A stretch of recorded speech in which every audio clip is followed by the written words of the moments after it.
bakwethu siyadibana uhlelo lwamaviki wonke ukuze iBhayibheli kuphendule olamukela umfundisi uEsindlovu ngihamba leMpofu ezimbili uCK lo OP zathi basamukele. Siyabonga mfundisi, salibonani balaleli, siyahlangana njalo kuhlelo lwethu lwamaviki wonke buza iBhayibheli kuphendule okhulumayo umfundisi uMpofu CK. Salibonani balaleli, siyajabula njalo ukubana sihlangane kuleli iviki lapho esikholisa khona ndawonye ukufunda ilizwi likaThixo. uNkulunkulu kasenzele umusa asichasisele siqhubeke sizwisisa njalo silifunde ilizwi lakhe. Umfundisi uOP Mpofu, siyabonga. Siyabonga balaleli, siyabonga abafundisi. Uma ufuna ukuxhumana lathi umbulombuzo, ufuna ugwalo okuthiwa iGreat Controversy ngesilungu kumbe impikiswano enkulu phakathi kwaKristu loSathane ngesindebele, uthumela umbiko wakho u0718 444 196 0718 sikhangela abafundisi incwadi kaSambulo ngo21 kodwa sikhangela iJerusalema elitsha. Sikhulume ngalo kuviki eliphelileyo kuTestament elidala kakhulu incwadini kaIsaiah. Namhlanje sikhangela incwadi kaEzekiel lekaSambulo ubana zihambelana njani nxa sikhuluma ngale ndaba. Ngizanika ithuba ubana siqale sifunde ukuze ingqondo zethu zibuye kabutsha verse 6 kusiya kwelika 11 sahluko sika 21 kuSambulo. Mfundisi CK. Siyabonga mfundisi wami, ngizaqalisela kwelika 7. Ithi yona ke onqobayo uza kudla ilifa lalezi zinto, ngizakuba uNkulunkulu wakhe yena abe indodana yami. Kodwa amagwala labangakholwayo labangcolileyo lababulali leziphingi labathakathi bazakhonza izithombe labakhonza izithombe labo bonke abaqambi bamanga, isabelo sabo sizakuba ecibini elivutha umlilo losulfa ukuyikufa kwesibili. Kwase kusiza esinye isithunywa kweziyisikhombisa ezazilemiganu eyisikhombisa egcwele izifo eziyisikhombisa. Sakhuluma lami sisithi, woza lapha ngikutshengise umlobokazi umkawundlu. Sahamba lami ngicwele umoya saya entabeni ende, sangitshengisa umuzi ongcwele waseJerusalema usehla phansi uvela ezulwini kuNkulunkulu. Ulenkazimulo kaNkulunkulu ukukhanya kwawo kwakunjengelitshe elihle kakhulu elinjengelitshe elithiwa iJasper elicwazimula kakhulu. Wawulomduli omkhulu lophakemeyo lamasango ali12, lasemasangweni kulezithunywa ezili12. Phezu kwamasango kulotshwe amabizo ezizwe ezili12 zako-Israyeli. Ngasempumalanga kwakulamasango amathathu, ngasenyakatho kulamasango amathathu, langaseningizimu kulamasango amathathu, langentshonalanga kulamasango amathathu. Verse 13. Yes, udlule sizayiphinda asiqoqeni indaba mfundisi OP ngoNcamleli Nkonyane. Siyabonga. So lapha siqathanisa idolobha elingcweleleli iJerusalema elitsha encwadini kaEzekiel la sencwadini kaSambulo. Njengoba sike satsho evikini eliphelileyo lapho ukuthi incwadi kaSambulo kayimanga yodwa, incwadi ethathela kuTestament elidala ikakhulu. So lapha siyananzelela ukuthi uEzekiel laye watshengiswa idolobha leli elingcwele njengendlela uJohane alitshengiswa ngayo. Kungani sisitsho njalo? Sananzelela ukuthi kulezinto ezihambelanayo embonweni owatshengisa uEzekiel lasembonweni owathengiswa uJohane. Ngokwesibonelo okwakuqala mhlawumbe singakuthinta okuphawulekileyo, ungakhangela ikakhulu ivesi ngelika 9 usiya ku11, kodwa ngokucacileyo maybe sibale uverse 10. Uverse 10 uthi yena wangisusa ngokomoya wangisa entabeni enkulu lephezulu, wasengitshengisa idolobha elikhulu iJerusalema elingcwele lisehla livela ezulwini kuNkulunkulu. Kanje saphilisa hluko mfundisi. Ngikhona phana kuSambulo ngo21 ku21 ivesi ngo10. Alright. Khona ngizakuya uEzekiel. Okay. Ngo40. So lapha uJohane uthi yena wathathwa ngokomoya ngokombono wasemiswa endaweni enkulu ephezulu entabeni enkulu wayehamba ngokomoya hashi ngokuhamba sibuthi wayagada entabeni kodwa uNkulunkulu wayemthatha esembonweni ngobona into obonile okhuzeni umfanekiso lapho kunjalo. So sibona lapho ukuthi uJohane uthathwa engathi usiwe endaweni eyintaba abesetshengiswa idolobha elikhulu, idolobha elingcwele okuthiwa iJerusalema elitsha. Idolobha lelo libona lisehla livela ezulwini kuNkulunkulu. Ungahamba ke uEzekiel ngo40 ivesi lika2. uEzekiel uthi yena ngasemibonweni kaNkulunkulu wangithatha wangisezweni likaIsrayeli wasengibeka endaweni ephezulu eyintaba ngasenyakatho ngase ngibona okwakunjengedolobho. So Ezekiel laye etshengiswa leli dolobha ngokufanayo. uJohane uthi ngathathwa ngathi ngifakwa endaweni eyintaba ephezulu. So Ezekiel laye uthi ngokufanayo ngathathwa ngathi ngifakwa endaweni eyintaba ngokuphezulu. uJohane laye ngale watshengiswa idolobha engathi usendaweni ephezulu. Lo Ezekiel laye utshengiswa idolobha engathi usendaweni ephezulu. So lapha siyabona ukuthi idolobha lona leli lifanayo iJerusalem elitsha latshengiswa uEzekiel.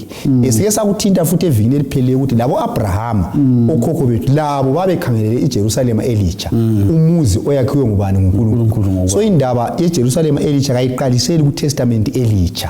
Siyayibona isuka kuTestament elinjani elidala. Yatshengiswa uEzekiel, yatshengiswa uJohane, bonke sibabona beyitshengiswa besendaweni engathi sesiqongweni, indawo engathi intaba. Ungafunda futhi uEzekiel 43 ivesi ngo2 usiya ku5 ikhuluma futhi ngendaba efanayo futhi. uEzekiel watshengiswa lindawo esendaweni ephezulu endaweni engathi intaba, watshengiswa umuzi onalo ongcwele. So siyabona ukuthi batshengiswa idolobho elifanayo. Angazi mfundisi umbuza phenduka ukukhuluma ngalabo abavalelwe phandle. Xa uzaphenduka xa sizabuya kikhoyekela sizafika singakuthinti siye kuCK laphana okukhulunywa khona ngamasango. Yebo mfundisi, lo mdulo wakhona siyabonga.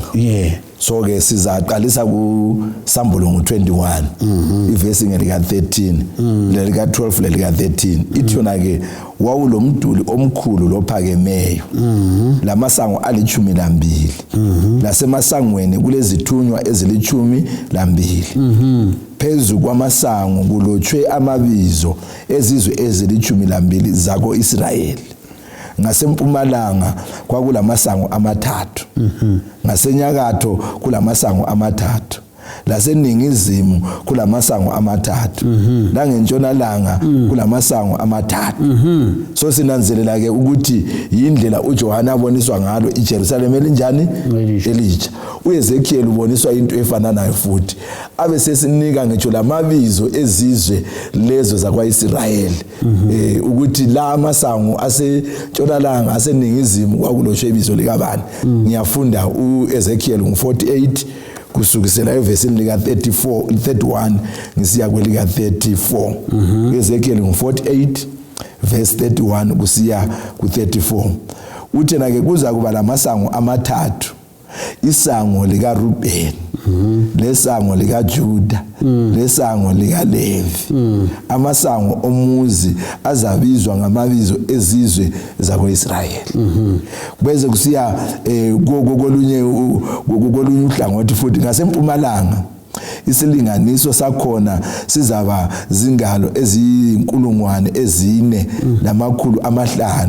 Kuza kuba lamasango amathathu. Lawo masango lisango lika Josefa, lesango lika Benjamin, lesango lika Dan. Ngaseningizimu isilinganiso sakhona siza kuba zingalo eziyinkulungwane 4,400. Kuza kuba lamasango amathathu, isango lika Simeon, lesango lika Isakari, lesango lika Zebuloni. Verse 34. Ngasentshonalanga isilinganiso sakhona siza kuba zingalo eziyinkulungwane 4,500. Kuza kuba lamasango amathathu, isango lika Gadi, lesango lika Asheri, lesango lika Naftali. Inqa zonke zomuzi ziza kuba zingalo eziyinkulungwane 12. Ibizo lomuzi kusukela nje liza kuthiwa inkosi ilapho. so sibona ke umuzi lo uJohana akhuluma ngawo kusambulo ngo21 verse lengeka 12 lelika 13 yiwo lo Ezekiel akhuluma ngawo aze asinike ukuthi amasango aseningizimu kule bizo likabani likabani asentshonalanga kule bizo likabani likabani asenyakatho kule bizo likabani likabani empumalanga kule bizo likabani likabani so sibona ukuthi umuzi lo yiwo ofana nayo singakuqathanisa kusambulo la kuEzekiel sesikwazi ukuthi la amasango kuyabe kulisango elilebizo likabani likabani likabani kuyahambelana into yinye abayiboniswayo angazi mfundisi kumbe khona uzaphenduka ukuchasisa ukuthi amabizo lo sizwile ukuthi amele izizwe zakwaIsrael kunjalo kungaba khona kunyakumele kunjalo mfundisi wami abantwana bakwaIsrael beli12 abakaJakobe siyakwazi ukuthi babe lezimilo ezichiyeneyo benza futhi izono ezinjani ezichiyeneyo kodwa bavuma baphenduka kusitsho ukuthi izimilo zona lezo ziyatholakala ebantwini abaphilayo ensukwini zokucina abazasindiswa bavume bazangena ngamasango amadodana wona la akaJakobe. Siyabonga mfundisi. Bona zathi kuyacaca mfundisi OP indaba yokulinganisa umuzi lokuthi kanje shape uthiwa yini ngesindebele. Singathi shape abalaleli bayi. Akwazi ukuthi shape uthiwa yini. Yithathile khona apho. Siyabonga. Ngizacela ukuthi umfundisi uMpofu amvulele uEzekiel 40 iverse ngo3 sisiya ku5 sizayifunda lapha. Sivulele mfundisi wami. So ungakhangela usambulo ngo21 iverse ngelika 15 usiya ku17. Iyasivezela lapho ukuthi kwabonakala uJohana kulo umuntu ayikhuluma la lapha ethwele intambo yegolide eyokulinganisa. Kunjani sibali isikhathi siyavuma mfundisi. Siyabonga. Uverse ngo15 uthi yena kodwa uyazobala mbuyabala Mpofu. Umfundisi asibali uEzekiel. Bala baba. Usambulo ngo21 iverse ngelika 15 ithi yona lapha lo owayikhuluma lami wayephethe intambo yegolide yokulinganisa umuzi lamasango awo lo mduli wayo. So sivezela indawo yalo olinganisayo. Ngezinye indlela idolobha leli uJohane wabona kulomuntu olilinganisayo ethwele esingathina isilinganiso intambo yokulinganisa. So uzasibalela lapha Ezekiel 40 iverse ngo3 siya ku5.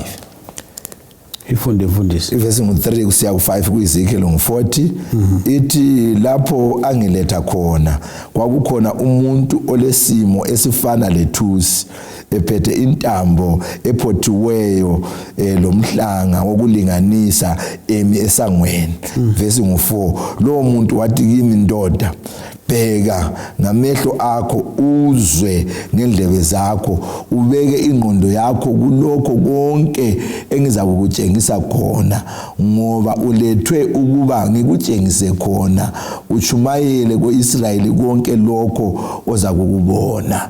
Verse ngelesihlanu kwakukhona umduli ngaphandle ozingelezele indawo yethempeli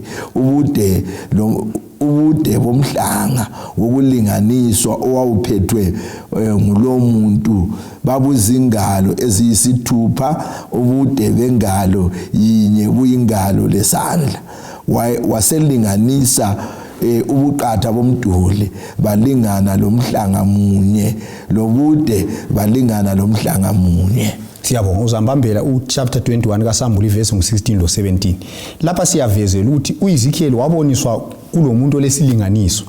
uEzekiel uthi watshengiswa intambo yokulinganisa watshengiswa umuntu wayebonakala njengethusi elentambo yokulinganisa lomhlanga wokulinganisa. So uJohane la utshengiswa futhi umuntu ofanayo uthi yena wayethwele intambo yokulinganisa. So siyabona ukuthi bonke obabili bayatshengiswa idolobha lilinganiswa.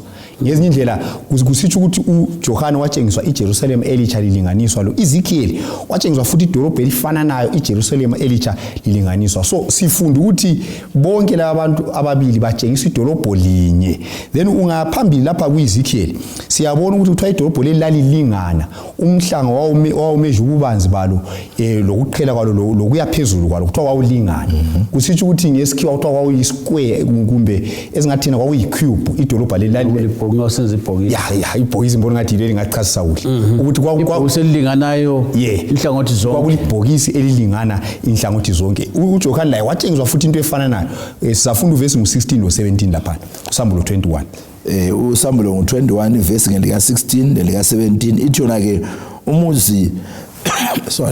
umuzi wawakhiwe walingana inxa zonke ububanzi bawo bulingana lobude bawo walinganisa umuzi ngomhlanga waba ngamakhilomitha azinkulungwane ezimbili lekhulu ubude lobubanzi lokuphakama kwawo kuyalingana walinganisa umduli wawo waba izingalo ezilikhulu lamachumi amane lane ngesilinganiso sabantu esasisetshenziswa isithunwa siyabona so lapha siyabona ukuthi idolobha liyalingana ubude ububanzi lokuya phezulu umboni ngathi ongasincedisa ukuthi pose sibona umpikisho wakhona libhokisi elilinganayo inxa zonke njalo ungananzelela idolobho leli libunjwe njengendawo engcwele uTestament elidala indawo engcwele leyo yayilungiswe yaba njengebhokisi okuthiwa iscube ngesikhiwo ilingana inxa zonke so siza kuthinta mhlawumbe siye ezifundweni eziyaphambili ukuthi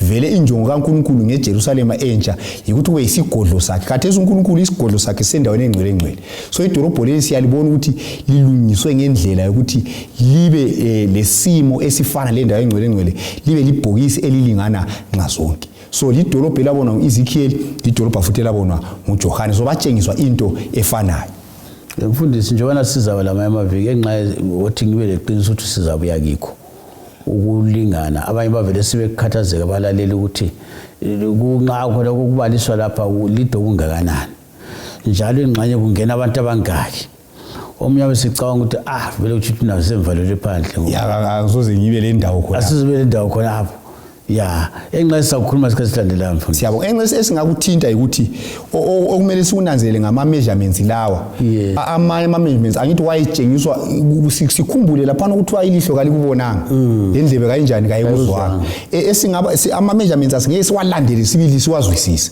kodwa esikwazi ukuthi abantu bonke abasindisiweyo baza kwenela edolobheni emzini ongcwele ama measurements la ulimi lweBhayibheli lokuthi lwenelisa ukufinyelela ngendlela thina esingazisanga kodwa vele ngendlela yakhona asingeke sakuqedisisa sibili ngokupheleleyo kodwa akula umuntu ongathi hayi mina ngcono ngidlenyekela kuye church ngoba idolobho lokuncane wonke umuntu okholwa kuJesu uyenela kuleli dolobho kakulula mfundisi ukuthi uhleli ukuthi wonke umuntu okhona emhlabeni kunjalo yenqa abantu bonke emhlabeni bengathi hayi thina sifuna ukukhonza uNkulunkulu akula umuntu ongathi hayi anisafuni abantu abaphendukayo lapha ngoba sokugcwele umuzi lo wenele wonke umuntu ozelwe ngoyesifazana emhlabeni wonke umuntu le ndawo sikhe izixwayiso bani esiziphiwayo lapha kulabo abafisa ukungena kulumuzi siyabonga mfundisi wami sizafunda incwadi kaSambulo ngo21 siqale ngo27 bese sibuya kuvesi ngelika 7 21 uSambulo ivesi ngelika 27 ithi yona ke isixwayiso sakuqala kodwa kakusoze kwangena ulutho olungcolileyo kuwo kanye lo yedwa owenza amanyala lenkohliso kuphela abalotshiweyo encwadini yokuphila yewundlu isixwayiso leso esisithola esawuqala ukubana ke ngabanjani abazangena emzini weJerusalem esikhuluma ngawo ivesi ngelika 7 ku21 khona phana iBhayibheli lithi lona ke onqobayo uza kudla ilifa lalezi zinto ngizakuba nguNkulunkulu wakhe yena abe yindodana yami onqobayo angene emzini weJerusalem uza kudla ilifa leli elithenjiswe nguNkulunkulu ukubana ke uza kulidla verse 8 ngihle ngibale lo verse 8 ithi yona ke kodwa amagwala laba ngakholwayo labangcwelileyo lababulali leziphingi labathakathi labakhonza izithombe labo bonke abaqambi bamanga isabelo sabo siza kuba ecibini elivutha umlilo lesolufa okuyikufa kwesibili so ke izixwayiso lezo kumele siziqaphele ukuthi nxa sifuna ukuyangena emzini lo kumele sinqabele sibalekele sigweme lezi zinto lezi ukuze sibe izidlamafa zalombuso mfundisi ngibuyele embuzweni engengawubuza umfundisi OP ukuthi bonke abantu abakhona emhlabeni bayenele kunjalo mfundisi wami kodwa ke ngokuswelakala kwenhlanhla kayisibo bonke abafuna ukungena la kunjalo akuchasisa indaba kuyabaliswa lapha izono phose zonke kunjalo mfundisi singeke silandele ngasinye kodwa mfisa ukuchasisa indaba echaza lapha ukufa kwesibili kuyini lokho siyabonga mfundisi wami sinanzelela ukuthi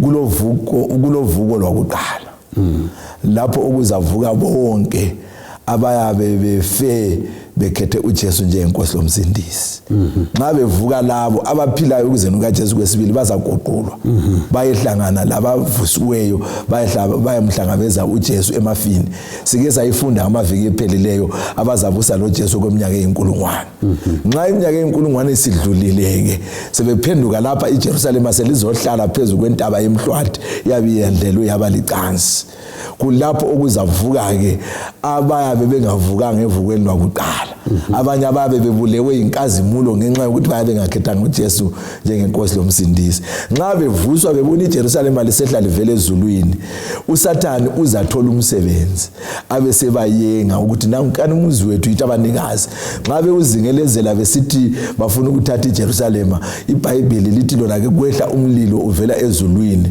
wabaqothula ibisisithi lokho ukufa kwesingaki kwesibili ukufa kwesibili ecibini leli lomlilo ezaphoselwa uSathane lomprofeti wamanga labo bonke lokho yikho ukufa kwesibili ukuthi hantu abanye babe bafa ngokwakuqala bebulawa inkazimulo kaJesu ngoba bengayenzanga ukufuna ngoJesu so nxa sebebulawa ngomlilo lowo sokuyikufa kwesingaki kwesibili uncedisa mfundisi khonapho angithi kathesi sonke siyafa kunjalo akakholwa kumbe akukholwa kodwa abazakufa kumbe ngeindlela sithi sikwenze kube lula ukuthi nxa ungabona uvuka ubona iJerusalem elithungeko phakathi yebo mfundisi ukufa kwesibili kunjalo uzafufa ungaphindi ube khona futhi vele ukuthi wakwaba khona emhlabeni uJesu kwendawo uthi kona wakungcono ngabe awuzalwanga kunjalo wakungcono ngabe azakubhala ibirth certificate yakho kunjalo mfundisi yebo sizikugcizelele khona lokho kodwa ke besingakafundi futhi amazwi afana naye siwathola kuEzekiel ngasiwafunde baba aphinda futhi amazwi afana naye kuEzekiel 44 ivesi ngelika 6 kusiya kwelika 14 utsho kibo abako-Israyeli abahlamukayo ukuthi inkosi uNkulunkulu ithi wena Israyeli kawaphele wonke amanyala akho okungenisa abezizwe labangasokanga enhliziyweni lasenyameni endlini yami engcwele lingcolisa lapho linikela kimi ukudla kwami amahwahwa legazi futhi lisaphulile isivumelwano sami ngamanyala enu wonke kalilondolozanga izinto zami ezingcwele kodwa ke limisile abezizwe ukwenza umsebenzi wami endlini yami engcwele ngalokho inkosi uNkulunkulu ithi kakula muntu wezizwe ongasokanga enhliziyweni lenyameni kubo bonke abezizwe abaphakathi kwabako-Israyeli ozangena endlini yami engcwele kodwa amaLevi asuka kimi ayakhatshana eduhela ezithombeni zawo ekuduheni kuka-Israyeli azathwala ukuchaywa kwawo azakuba izikhonzi endlini yami engcwele alinde amasango ethempeli asebenze ethempelini ahlabe umnikelo wokuchiswa lomhlatshelo wabantu akhangele abantu ukuba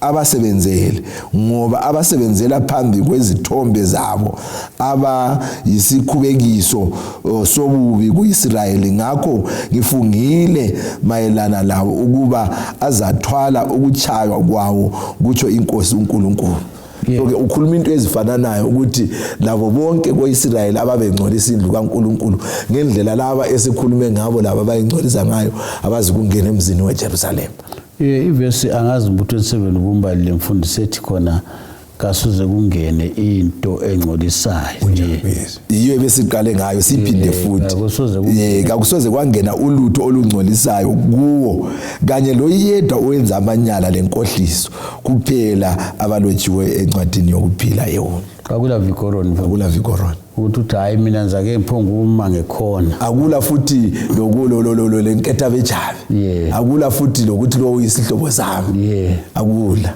Okuhle lapha kuthiwa bonke abanamabizo abhaliwe encwadini. Kunjalo mfundisi wami. Futhi siyayigqiba manje OP sikhuluma ngokuthi uNkulunkulu uzahlala ngaphi ekugcineni. Sike sakuthinta. Siyabonga. So lapha siyananzelela futhi ukuthi ungabala bazasifundela abalaleli Ezekiel 43 verse 7. Losambulo 21 iverse 3 lo 5. iBhayibheli yaveza ukuthi umuzi lo ongcwele iJerusalem enje yiyo eza kuba isigodlo sokuhlala kukaNkulunkulu.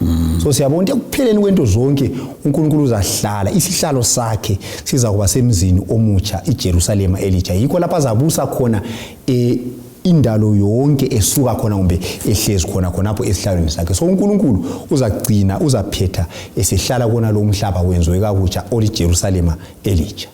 Mina mfundisi ngikwazi ukuthi kuyini esingakukhuluma siswele ulimi lwezulwini kunjalo ukuchasisa lindaba ukuthi ngoba umuntu othi eyizwa aqande abe mdambiyana ngayo ngiyamanga ukuthi kanti kungane ngabi engathokozi kunjalo ngoba ngicabanga ukuthi indaba yezindaba kakhulu kumele sithuthele khona kunjalo benza litshela indaba ende kodwa ke ngizalitshela kwelinye ilanga ukuthi ngabe siyathuthela khona ukuthi uNkulunkulu nxa esithembisa lindawo ongasoze uguge kunjalo ongasoze ufe khona kambe kuyini okungenza abantu balele khona emhlabeni wonalo. Ngamafitshane nxa sigqiba abafundisi lithemba bani lenselela bani elingasinika yona ikakhulu nxa sikhangela lo muzi sesitshelwe ngawo lokuthi ukubhaliswa encwadini yokuphila kunjalo ukukholwa uJesu. Kunjalo mfundisi wami. Ukuze amabizo ethu alotshwe encwadini yokuphila ikwehlukana lobubi lokungcola ukwenza ukuthi sibe nelungelo lokungena emzini ngamasango. Siyabonga mfundisi. Mfundisi othandayo makezi lawe uyavunyelwa ukubhalisa ibizo lakho encwadini yokuphila. Ngiyambona kwezinye indawo ukubhaliswa khona kumele uqale ubhadale imali. Ubhadala imali kwesinye isikhathi abanye ababhalisi ngoba kabala mali. Kodwa lapha ukubhalisa ngokukhetha uJesu lokwamukela uJesu njengenkosi lomzini. So ubiziwe akulalungelo lokuthi ungabi khona. Lobisa igama lakho encwadini yokuphila. Balaleli abafundisi ngamanxusa kaJesu basinxusela kulumuzi ukuthi siyengena okungagulwa khona okungafiwa khona kube kungathini ukuthi ulungise impilo yakho. Kule ngoma esasihlabela kudala abafundisi yayisubhalisile yilo igama lakho encwadini yokuphila ngoba kuthe bonke abalamagama abo alotshiweyo ngakho zasala phandle. Kungumthandazo wami ukuthi nxa usizwa lapho khona lungiselela uba ingxenye yalumuzi. Inkosi kubusise sihlangane njalo kuvikelizayo endaweni efana nayo ngesikhathi esifanayo. Siyabonga.